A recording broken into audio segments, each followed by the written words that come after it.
Get your motor running. Head out on the highway.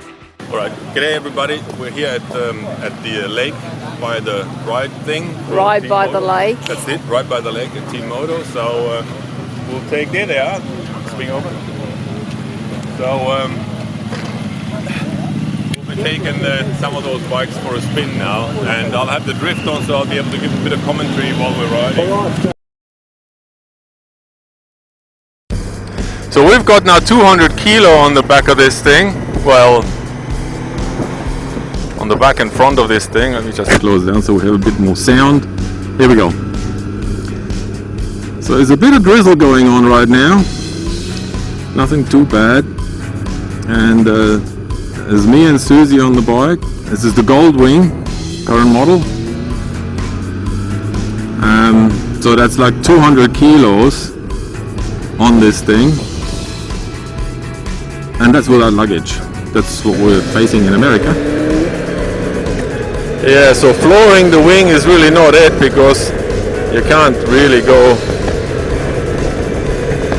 as hard as those two guys in front of me.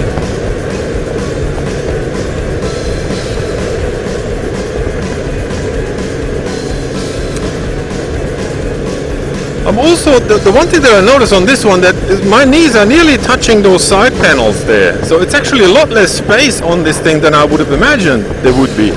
I don't know whether the old ones are the same, because obviously we're not going to get a brand new wing when we're in America. Or whether that's just this model that made it smaller, but yeah, I mean it's still okay, but I mean my knees are nearly touching those buttons and controls on the side. The other thing I can already say is that highway pegs would be useful on this thing, but I'm not sure how you're gonna put your legs out when you've got this thing, this massive thing hanging out on the side. I mean, where do you put your legs?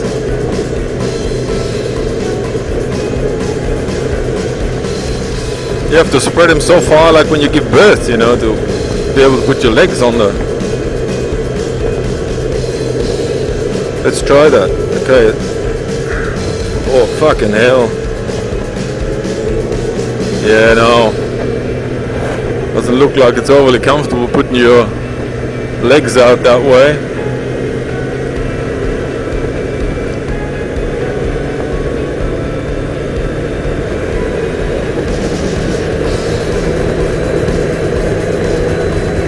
The wind protection is superior. It's absolutely beautiful. I don't feel any wind at all. We're going 120, 130 nearly now. If any coppers listening, we're not. And yeah, it's really, really good. I hardly get any wind, which of course is a good thing when it's raining like now. You don't get much wind in your face, or rain for that matter.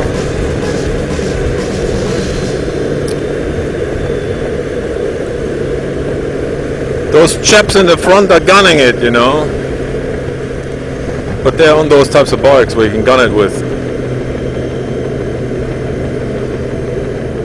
The one thing that annoys me is that these shields, I like to look over the shields, and these shields are right in my field of vision. I can sort of just look a little bit over, but they're still in the way, which really is annoying. That might be one of those R1s.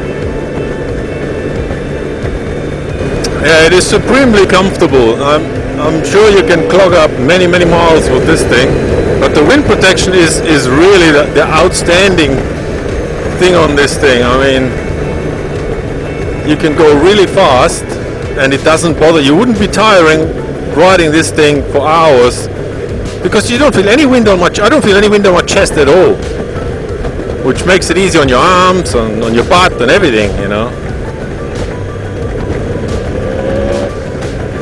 So it's just great for what it's built for, which is long distance touring. The brakes are pretty good. I mean, remember, we've got 200 kilos on us now, plus the bike itself. So we're probably talking here half a ton or more. And you step on the brakes and they work. They react real fast.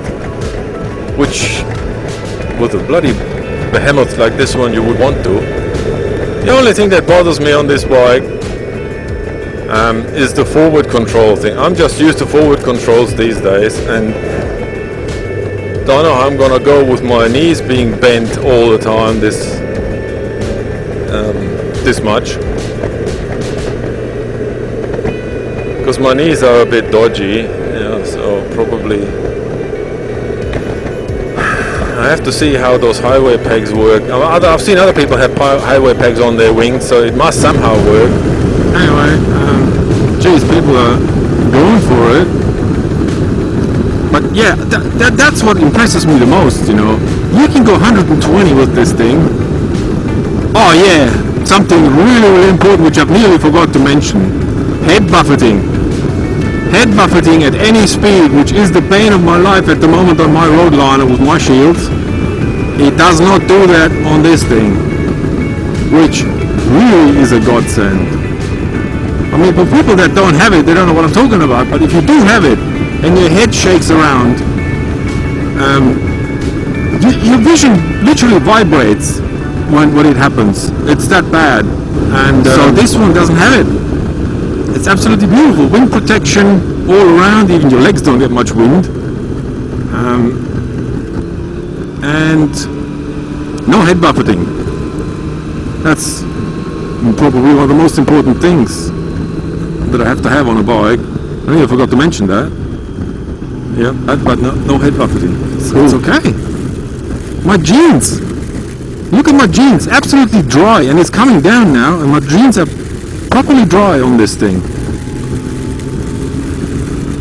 That's just really, really great in terms of protection.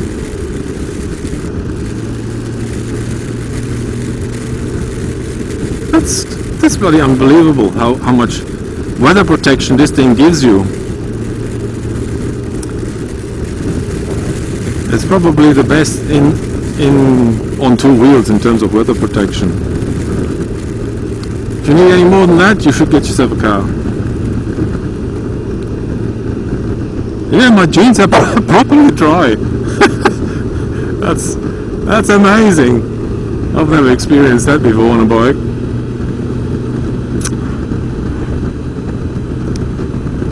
So that's cool. So all up,